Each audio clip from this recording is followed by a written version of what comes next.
সরস্বতী পুজোর আগের দিন ঘুমই পেত না, মনে হতো সকালে উঠে কখন মায়ের হাতের হলুদ মেখে স্নান করে বান্ধবীদের সাথে ঘুরতে বেরোবো শাড়ি পরে। এখন আর যত এক্সাইটমেন্ট এনার জন্য। এই যে আমার ছোট্ট পাখিটাকে ঘুম থেকে তুলে হলুদ মাখিয়ে স্নান করাবো। দিনটা ছিল সরস্বতী পুজোর সকালবেলা, আর এর দুটো স্পেশালত্ব।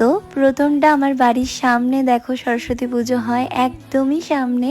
দ্বিতীয়, আমার বাবানের এবছর প্রথম হাতে খড়ি। মা যেহেতু আমার কাছে ছিল, তাই মা হলুদটা বেটে দিয়েছে, আর বাবানকে হলুদ মাখিয়ে স্নান করিয়ে তারপরে এই পাঞ্জাবিটা পরাবো। এটা অনলাইন থেকে অর্ডার দিয়ে আনিয়েছিলাম। পাঞ্জাবিটা ভীষণ সফট কাপড়ের ছিল, পিওর কটনের। ওকে রেডি করে দেওয়ার পর আমিও রেডি হয়ে নিয়েছি। বাড়ির সামনে যেহেতু পুজো, অঞ্জলিটা ওখানেই দেবো। ছোটবেলা থেকেই সরস্বতী পুজো নিয়ে ভীষণ একটা এক্সাইটমেন্ট আর ভালোবাসা কাজ করতো, জানো তো। এই যে পুজো হচ্ছে আর আমি অঞ্জলি দিলাম, আর বাবানের জন্য এই স্লেটটা তো রেডি করেছি, তোমরা দেখেইছো। আজ মা আমি দুজনেই কিন্তু নতুন শাড়ি পরেছি, আর আমার শাড়িটা বোলপুর শান্তিনিকেতন থেকে কিন্তু আনিয়েছিলাম। কম বেশি আমাদের সরস্বতী পুজো নিয়ে সবারই একটা এক্সাইটমেন্ট কাজ করে। ছোটবেলা থেকেই খুব মজা করতাম এই সরস্বতী পুজোতে স্কুলে যাওয়া নিয়ে। তবে আমার বাবান দেখতে দেখতে বড় হয়ে গেল, আরো ওর চাপ বেড়ে গেল। হাতে খড়ি মানেই তো এরপরে ওর চাপ বেড়ে যাওয়া। এরপরে ও স্কুলে যাবে এই ছোট্ট ছোট্ট পায়ে, পিঠে একটা ভারী ব্যাগ নিয়ে। এটা ভেবেই কষ্ট হয়, আবার আনন্দও হয় যে আমার ছোট পাখিটা